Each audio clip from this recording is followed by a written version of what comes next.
WVCP presents Candy Matson, YUkon 28209. Hello, YUkon 28209. Yes, this is Candy Matson. Candy, over here. What? Why, Myra Fisher, what are you doing here in a department store with your work clothes on? I work here, dear. I'm a wage slave. Well, I must say, on you it looks good. What do you slave at? I'm head of advertising and promotion. Well, quite a spot, eh, girl? Well, it was until this morning. Oh? Now my neck is in the fire. What'd you do? Forget to proofread one of your ads? Nothing so trivial, dear, believe me, but am I glad to have bumped into you? Maybe you'll change your mind when I tell you I've been shoplifting. No, I'm serious, Candy. Could you spare a moment and come on up to my office? Why, sure. And wipe that frown off your brow. It's wrinkling your makeup. Well, yours would wrinkle too, if you had missing Santa Claus helper on your hands. That's right. I ran into a deal where we had a missing Santa Claus helper, Jack Frost. The gent with the icicles was supposed to talk to the Tiny Tots at the Brownstone, one of San Francisco's larger and classier department stores. I'd gone down there that afternoon shopping. I wanted a bow tie for my old pal Inspector Ray Mallard of the San Francisco Police Department. A bow tie that lit up and spelled Cossack when you pressed a button on the battery. That was when I bumped into this gal, Myra Fisher. We went up to her office on the 6th floor and she sat me down. You think I'm fooling about this Jack Frost thing, don't you, Candy? Well, now look, dear, we all have our little picadillos. Yours just merely happens to be a missing Jack Frost. You'll get over it. I refrained from hurling this ashtray at you, Candy, only because of our long acquaintance. Good. Now listen to me. We've had a Santa Claus helper here for almost a month, and a darn good one. The kids went crazy about him, but this morning he didn't show. You don't suppose Jackie Boy got in the mood and caught the Christmas spirit, do you? The kind that comes in pints? No, he wasn't that sort of Joe. Well, your answer's simple. Hire a new one. They're hired through an agency. I called the one we do business with, and they're fresh out of Jack Frost's. And I've got to get one, Candy. Otherwise, I come down 10 notches in the opinion of the brass. I don't want you to think I'm unsympathetic, Myra, but what can I do? Well, you get around. You know people. Find me somebody, anybody, who will take over the job of being Jack Frost. Well, okay. I'll do the best I can, Myra. Candy, you're a dear. Yeah, one of Santa's dears. Okay. I'll try and find you a Jack Frost, Myra, but don't hold it against me if he turns out to look more like Humpty Dumpty. I went home and looked up the Webster definition of soft. It said soft, easily yielding to pressure. That was me. Candy Matson, girl dope. Here I had all my Christmas shopping to do, and I agreed to find a substitute Jack Frost. I had no idea where to start, so I changed into something red and green for a stop and go, also for Christmas, and went over to see my friendly advisor, Rembrandt Watson. Rembrandt is a photographer, and excellent too, now that he doesn't have the sherry shivers or the port palsies. He lives on California Street, just kitten rompers from Old St. Mary's, with a statue of Sun Yat-sen for a company in a park next door. Candy Dove, how delightful. Do come in, won't you? Thanks, Rembrandt. Oh, pet, you're acquainted with my friend Diogenes Murphy, aren't you? Oh yes, hello again, Mr. Murphy. Why, good afternoon, lass. You look prettier than even the last time I saw you. Uh-oh, here comes the blarney. The young lady, Diogenes Murphy, the honest Irishman, never says a word he doesn't mean. How do you think I managed to sell so many used cars at my place out in Nunez Avenue? Because you're an honest Irishman? But you're so right, lass. Incidentally, if you need a good car, I can get you one with very reasonable, Diogenes. Sorry, you got carried away. I didn't mean to barge in on you like this, Rembrandt. Don't be ridiculous, dear. No, don't be. Think nothing of it, lass. I'm on my way now. Rembrandt and I were only discussing the situation at the wharf. And to what conclusion did you come? It stinks. The bottom of the afternoon to the both of you. Oh, he's quite a boy. Yes, I'm very fond of Diogenes. What brings you around this way, dear? Jack Frost. Ah, yes. Now, getting on with our conversation. What brings you around this way, dear? Jack Frost. Maybe the needle's bad. Shall we try again? I know how you feel. I reacted the same way myself. I'll give you the pocket-sized edition. The Brownstone department store is without a Santa Claus helper, Jack Frost. He didn't show up for work this morning. I said I'd find them a new one. Oh, that's very sweet of you, Dove. Very dumb of me, Dove. I know of only one character who even remotely looks like Jack Frost. I met him up in Alaska when I was traveling with the USO. Won't do you much good down here, will he? No, that's why I came to see you, Rembrandt. Don't you keep a cross file on models you've used in photography? As a matter of fact, I do, here in this little book. Let's see. Men. Thin, extremely. I have just one. Pietro Tarantello. Would you care for a Sicilian, Jack Frost? In Sicily? Yes. Hey, what's that? Where? On that chair next to you. Oh, that's the afternoon paper, dear.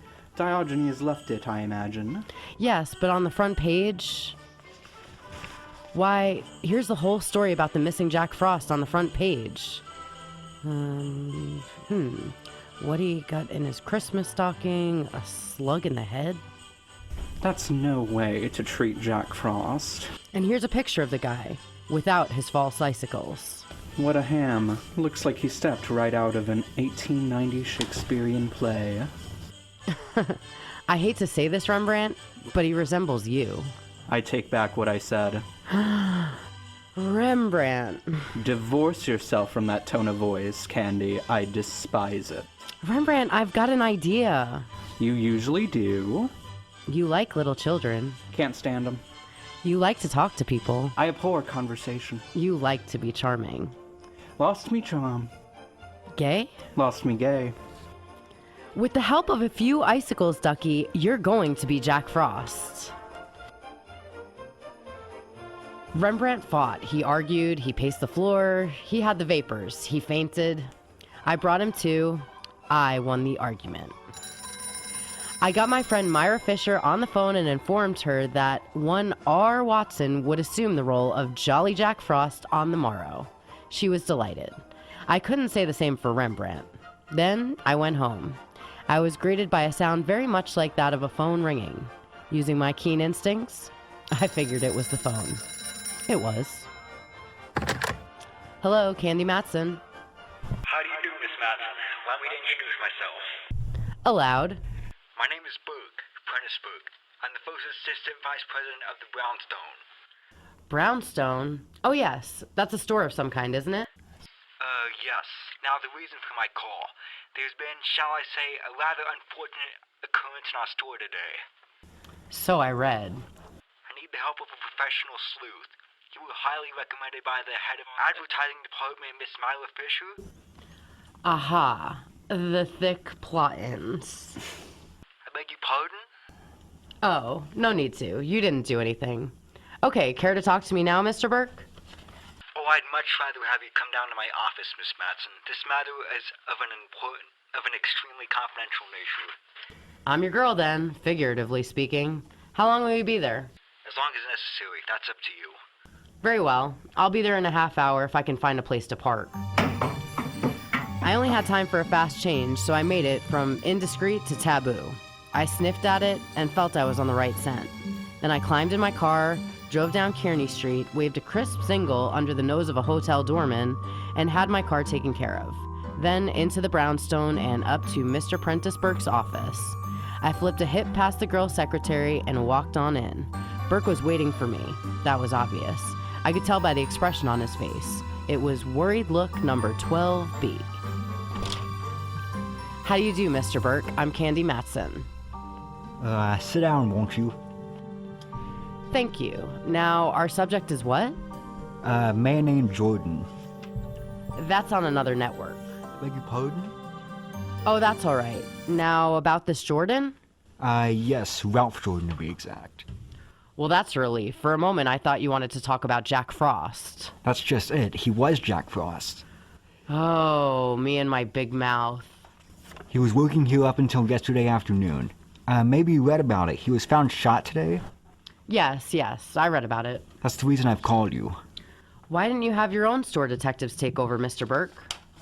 No, that would never do. I want no one in the store knowing what's going on. Ah, intrigue. Quite possibly. I have reason to suspect that Jordan was killed by someone in our employ. I want to find out who that someone was before the police do and get it splashed all over the front pages. Publicity conscious, eh? Well, business has been off for a whole year, and any bad breaks in the trust would hurt us that much more. Maybe you've got a point there, I don't know. I know I have. Okay, I'll take the job. You say you have a suspicion. What is it? Well, nothing tangible, it's just a feeling I have. Oh, that's a big help. Well, I'll mush around and see what I can pick up. I'll bill you tomorrow for my first day's work. It's much easier to sustain a friendship on a daily basis. I left Burke looking as though someone had just called his store a bazaar. It was closing time, so I hefted my way through the crush and retrieved my car from the doorman. The Hall of Justice is right on my way home, so I decided to drop in on my old pal, Mallard. Inspector Ray Mallard of San Francisco Homicide. A nice guy to serve coffee to on Sunday mornings if you could ever lasso him. I never could get strong enough rope. Candy, what brings you around here? I hate to have my Christmas ruined so early. What about that Jack Frost character? Oh, yeah, poor guy got it so good. Where'd you find him? In his apartment over on 17th. He lived near Seal Stadium. Why so interested, Candy? Rembrandt's a dead ringer for the guy. I still don't get the... The gal, who's head of advertising for the Brownstone, was going out of her head for another Jack Frost. I talked to Rembrandt into taking the job. Ha! Does sound funny, doesn't it? Bring me up to date, Mallard. Did you get any dope on the killing? Nothing but a .45 slug out of the guy's wall. Ballistics is checking it now.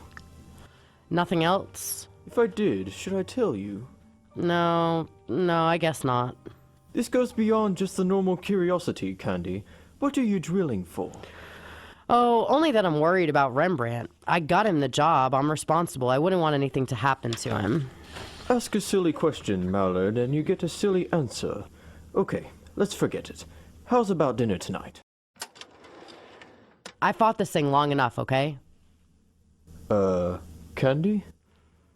Yes, Mallard? We've known each other a good long time, haven't we? That's right. Ever since the fair on Treasure Island. We've had our little quarrels, little misunderstandings. Oh, but they never seem to last long, though, do they? No. That's why I feel I have every right to ask you a question. Why, yes. I'd say you do, Mallard. Maybe I'll ask you tonight. No.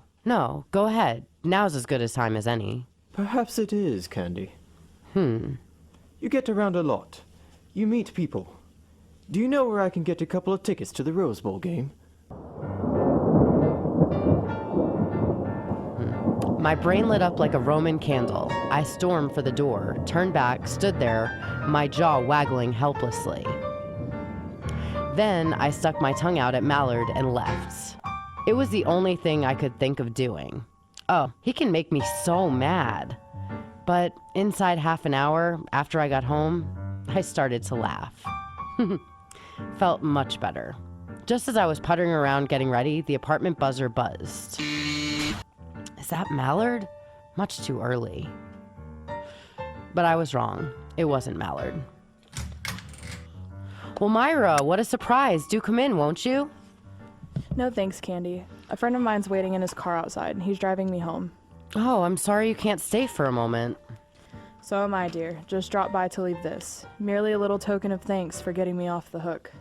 Oh, Myra, there wasn't any need to do that. Just a few pair of old stockings, dear. Getting me my new Jack Frost means more than you know. Here, please take them. Along with my very deepest thanks. Well, thanks so much. A girl can always use them. Are you all set with my friend, Mr. Watson? Oh yes, he came in this afternoon and filled out his withholding tax and so on. Very nice. I think you'll find him very efficient, Myra. Oh, What's the matter? Pardon me, I didn't mean to frighten you. Oh, Mallard. silly of me. I must have jumped a foot. Oh, that's all right. He frightens me too, Myra. I'd like to have you meet Inspector Mallard. Inspector, Miss Fisher. How do you do? Well, fine, thank you, now that I've caught my breath. Do forgive me, Candy, but I must rush. See you soon, I hope. Tomorrow, Myra. I'll be down to see how my lad's doing as Jack Frost. Thanks for the stockings. Well, Aren't you going to invite me in? No, I'm not. Here's my coat right here. What's our hurry? Come on, let's go. I'm starved. I thought we could have a cocktail here before we left. You thought wrong. 2 tickets to the Rose Bowl. From now on, you earn your cocktails, Mallard. We went downstairs, and as I locked the front door, a car was just driving off. It was Myra, and she waved. And driving, if these tired old eyes hadn't deceived me, was Mr. Prentice Burke, Vice President of the Brownstone. Oh well, Mallard and I climbed into our car and drove out to the Cliff House. It was that kind of evening. We had dinner, and after I suggested we walk a bit.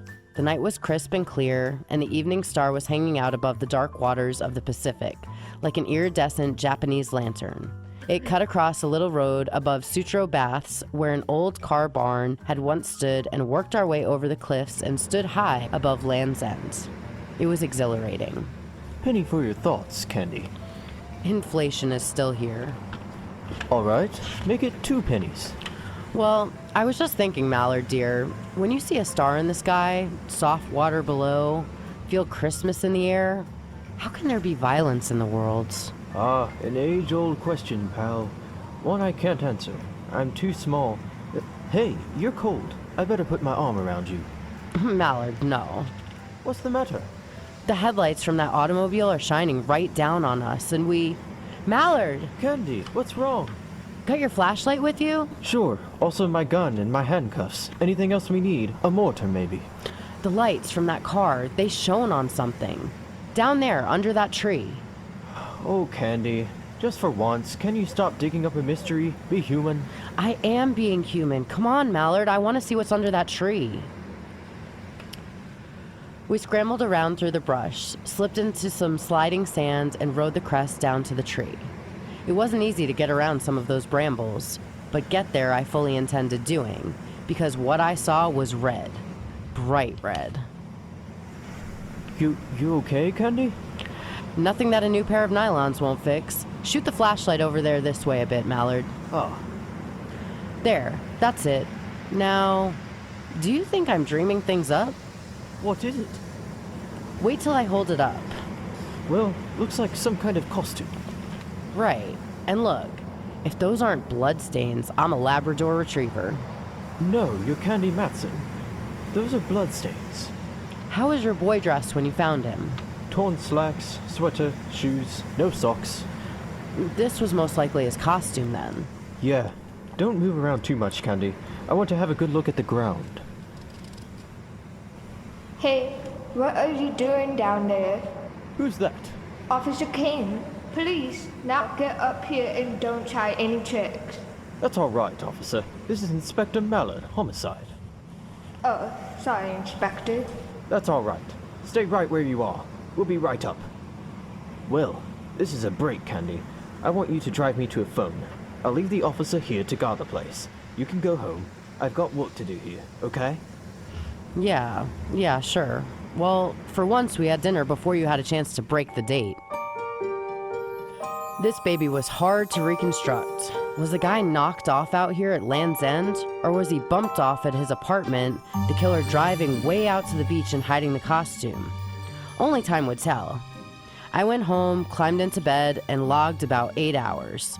Enough to give me fuel for the next day. In the morning, I went down to the brownstone. The shoppers were already swarming through the place. I spotted a floor walker and strolled over to him. Pardon me, sir. I said, pardon me, sir.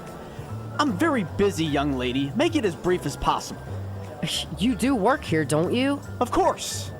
You are the floor walker assigned to the section? That is correct. Come to the point, please. Of all the... I have a good mind to report you. As you wish. As I said, I'm very busy. Now, what is it that you wanted to know? The words are like gall in my mouth now, but where do I find Jack Frost? Right over there in the back. 2 aisles over. Thank you. Not at all. Very much. Of all the high-handed characters, people like that make me steam. I was getting up a full head of dander, but it simmered out before I had a chance to boil over, because as I rounded the corner, I saw Frosty Boy. or Rembrandt if you choose, up on his platform with the cutest little kid sitting in his lap. Well, well, well, look who we have here. A great big boy. Hello there, son. Hello, Jack Frost. What's your name? Topper. Topper, my, what a fine name. How old are you, Topper? 5.5. 5.5. Well, you must go to school, Topper. Which one? Garfield. Garfield. That's a good school. Now, tell me, what would you like to have me tell Santa Claus to bring you for Christmas, Topper? An electric train, a baseball bat, and I like to be in the seals of Lefty O'Doul. Well, I'll see what I can do to arrange that, Topper. I'll tell Santa Claus. Bye now. Goodbye. Thank you. Merry Christmas. I hope you can make that boy's wish come true. Old Duel could use him. Candy? Oh, I'm so glad you're here, Dove. Duck around into the back room for a moment. I've got to talk to you. Aren't you working, Frosty Boy? I've got 10 minutes off every hour. I'll take the break now. Right around there, Candy. Okay, I'll see you in a moment. What's the matter, Rembrandt? Even under those icicles, you look warm under the collar. Here, look at this. Every now and then, one of these Muppets toddles up to me with a Christmas letter in its hand. A little red-headed girl handed me this about a half an hour ago. I've been shaking ever since. Let me see. Dear Jack Frost, a word to the wise is sufficient. When you take your lunch hour, keep on going. Don't come back. Otherwise, you'll meet the same fate as your predecessor. Just what I expected. Candy? You mean to say that you're deliberately using me as a sacrificial lamb? By no means, Ducky. Go ahead, take your lunch. Then do as the note says, keep on going. As a matter of fact, why don't you take off now? I'll meet you at your place in about an hour. That's the best news I've heard since Nelson's victory at Trafalgar. I whipped upstairs, reported to Prentice Burke, got my first day's paycheck, and on my way out, told his secretary she'd better get Burke some smelling salts. Then I went back down on the floor again. Sure enough, there was my boy, the floor walker. I wanted to have a few more words with him. Oh, you again. If you don't mind, I was just up to see Miss Myra Fisher. She wasn't in. Have you seen her down here? No, and what's more, I won't see her all day. She phoned in saying she was feeling ill. Most inconsiderate, I must say, during the holiday rush. Yes, I must say. Could you give me her address? She's a friend of mine. I've got to see her. Her address? Why, yes. I'll write it down here on one of my cards for you. Myra Fisher, 227 F Union Street. There. Thank you. You're so kind. Not at all. I had all the ammunition I wanted. A check signed by Burke and a card written by the floor walker. His name was Simon Liggett. With that, I ducked into a phone booth and called Mallard. Homicide, Mallard speaking. Good boy. This is Candy. What did you find out at Land's End last night? Couple of very juicy footprints that give us nothing. Did you make any casts of them? Why, sure. Mind if I borrow a couple of them for a few hours, Mallard? Well, I don't see how it'll hurt. Sure, okay. Thanks, Mallard, dear. I'll be by in a moment, and, I want to borrow you, too. I stopped by the Hall of Justice, got the cast of the footprints, shoved Mallard into the car, and then picked up Rembrandt. The thing was only a hunch, but my hunches have paid off, so I never ignore them. First, we went out to an address on 5th Ave near Clement. We got in the back door and went to work. Nothing made sense there, so we drove over to Reseda Way in the marina. Again, we got in, did some sleuthing. This time we hit the jackpot. A pair of shoes in the closet matched the cast we had brought with us. Rembrandt, go out in the kitchen and see if this place has any ketchup, huh? I'm not hungry, Dove, but I'll take a look. What are you up to, Candy? We've got enough to swing a case here. I'm working for a voluntary confession, Mallard. Tell me, what was the position that Jack Frost was in when you found him dead? He was in a chair, like that one. His head slumped down on his chest. Good. Here's the catsup, Dove. What are you putting it on? You. What? Without the bun or relish, Ducky. Sit down there, will you, Rembrandt? Now, just go limp and let your head hang down. That's it. Now for a little seasoning. Oh, Candy, you're smearing me with this sticky stuff. And all for the sake of art. Hold still. There. How does he look, Mallard? Why, all of the... Candy, it looks like the same guy. The real thing. Good. Now, Rembrandt, you just sit like that. Don't move. Mallard, you duck into that closet over there, and I'll hide in here. We've got a good view of the front door from both places. Okay? Okay. There are times, Candy, when I admit I admire your genius. Genius, schmenius. Come on, let's hide. The golden shafts of sun splashing in through the window from the ocean slowly turned pink, then purple, then into twilight. The minutes ticked on. Once... Bless you. But quiet though, Rembrandt. You'll muss up your ketchup. 5 minutes, 10... Then we heard muffled footsteps coming down the hall and a key inserted in the lock of the apartment door. No. Oh no, it can't be. The old fool I killed. No. No. Okay, buddy. That'll be about enough. Oh no. Get him, Mallard. He's ducking. I'll get him. Oh no. Oh. Nice tackle, Mallard.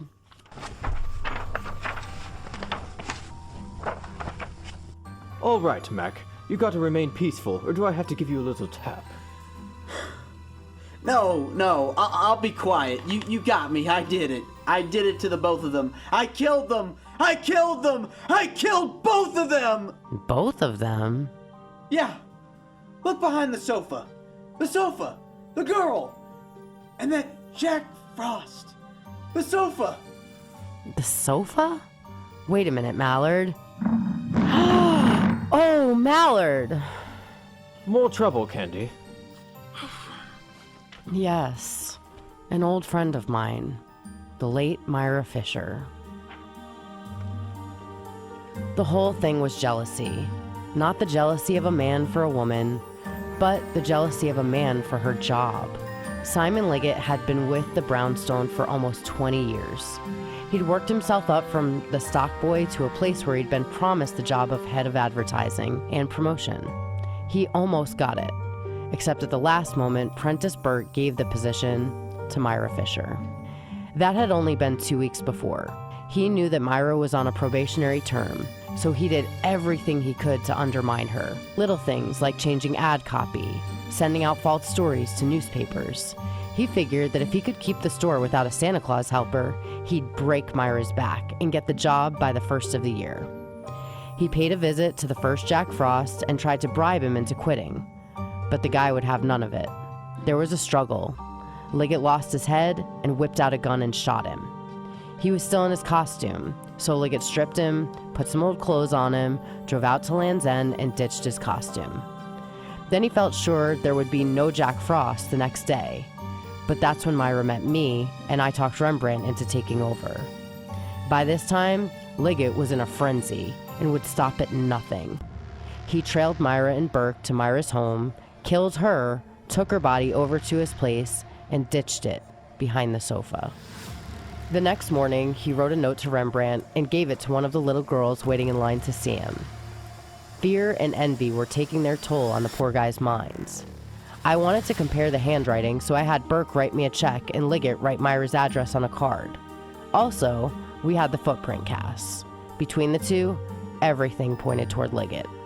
That's when I staged my little parlor charade, with Rembrandt playing the part of a corpse. The sight, with Rembrandt's resemblance to the dead Jack Frost, would shatter anybody into a confession. But Christmas, in spite of everything, is a lovely time of year. And there is a Santa Claus. 3 of them for me, as a matter of fact. Mr. Prentice Burke, who sent me a very nice check for my efforts. Rembrandt Watson, who, out of sheer love for the job, went back to playing Jack Frost for all the kids at the Brownstone. And last but not least, Inspector Ray Mallard. He gave me a Christmas sock, right on my mouth, just where any well-placed Christmas sock should go. Listen again next week at the same time for excitement and adventure. Just dial Candy Matson, and a Merry Christmas to you all. YUkon 28209. Heard tonight were Chloe Gessner as Myra Fisher, Ricky Booth as Prentice Burke, and Stanley Carr as Simon Liggett. Will Sharp plays the role of Rembrandt Watson, and Cole Johnson is heard as Inspector Mallard. Sarah Roberts is Officer Kane. Nick Cassavan is heard as Diogenes. Tamira Dreer appears as Topper. The program stars Katherine Nixon as Candy and is written by Monty Masters. The character in tonight's story are entirely fictitious. Any resemblance to actual people is purely coincidental. The program came to you from the WVCP studios at Vol State Community College. This is Sarah Montgomery speaking. Thank you for joining us.